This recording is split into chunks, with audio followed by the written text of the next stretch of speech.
How y'all doing today?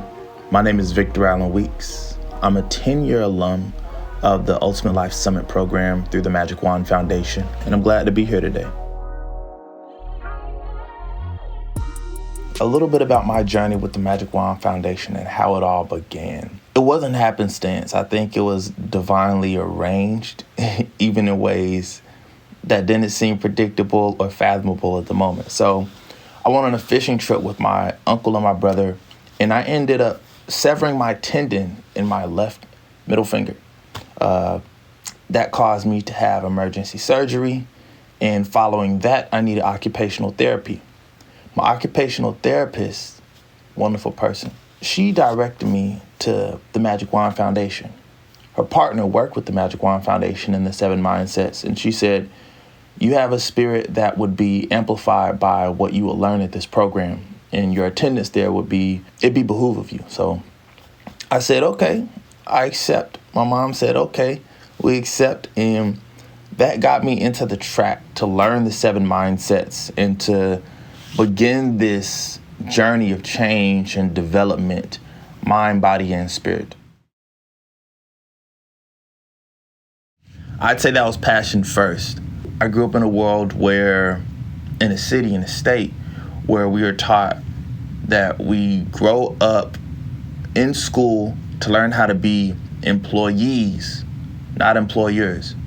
We learn how to be corralled and policed, and we are taught to live within constraints of whether that's academic achievement, economic achievement, all these different barriers and constraints that are placed on specific persons based on where they live, their upbringing, their ethnicities, their ideologies.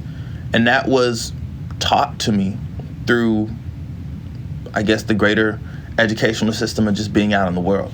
The other side to that was being at home and being surrounded by family that saw what gave me life and what gave me joy, and them taking action and them taking the responsibility and the duty to encourage those things. Because those are the things that set us apart. Those are the things that allow us to be the best that we can be.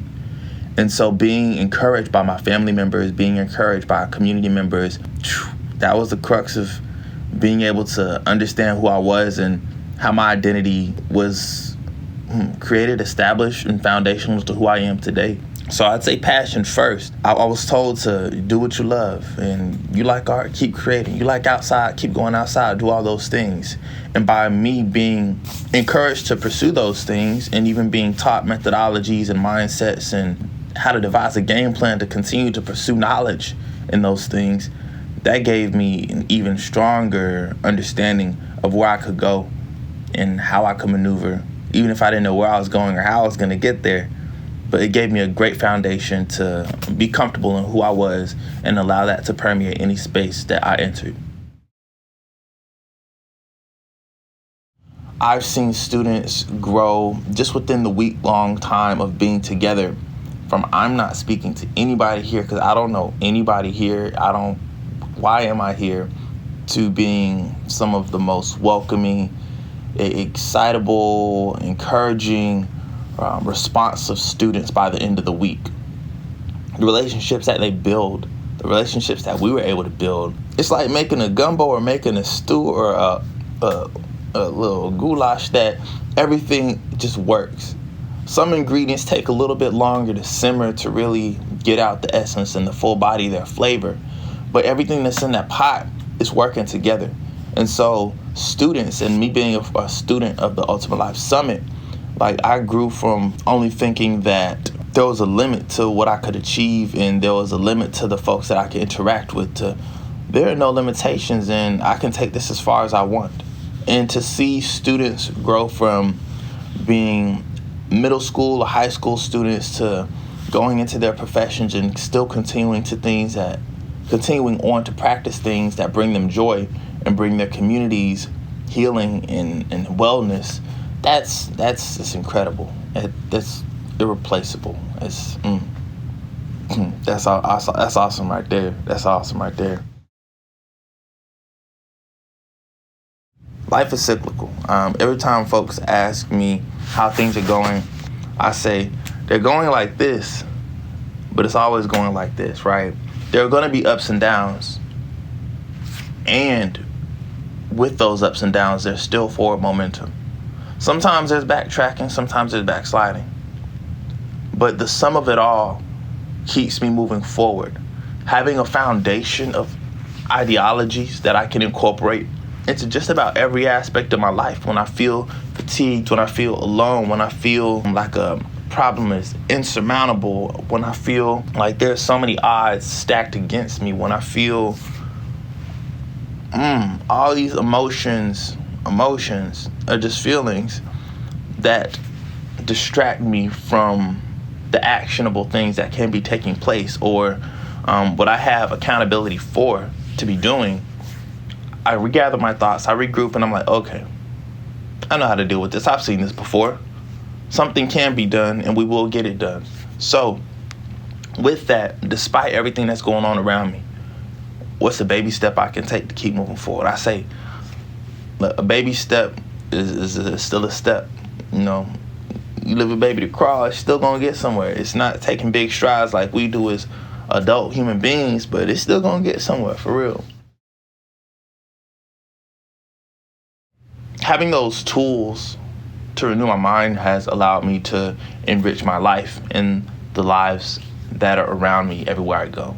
I envision this being incorporated into schooling. I think specifically primary schooling, elementary schooling, what it means to truly be human, what it means to be empathetic, what it means to be understanding, what it means to be compassionate, what it means to be patient and long-suffering, what it means to be selfless. These are foundational concepts that need to be taught to develop a world of leaders, to develop a world of ethical followers, and to develop a world of strong community builders. I think it's imperative that we teach more than your common core curriculum in a robotic, industrial, standardized type of way. There's a wide array of how folks learn. There's a wide array of how folks feel, understand. And if we start with some concepts that can even level the playing field or bring us to the same field before we start getting into different aspects of understanding, arithmetic, math, learning, like all these other different tools and concepts, but understand each other on a human level and how to just be among one another, I think that'll greatly impact the trajectory that we have as a society, starting within community, starting locally. It starts locally. If you want to implement change, it starts within ourselves. So if we know how to regulate ourselves, we know how to regulate and co-regulate with one another, then that just grows. I'm excited to see more youth leaders taking action, taking positions within municipalities, governments, things like that, and outside of government, outside of the academic space, and just doing local organizing. I see that happening, and it is happening. So I'm glad to be somebody that can pour into the youth, because I'm growing in age, but I'm glad to be somebody that can pour into those who are going to gain their understanding and gain more tools and use those to make a big impact wherever they are. Thank you for the time. I'm Victor Allen Weeks. Thank you for this opportunity. And come with an open mind. Come ready to be changed. Come ready to learn differently. Come ready to be among folks that you may have been around before, but you can learn something new, because we can always learn something if we choose to learn something. Glad to have y'all here. Let's get it.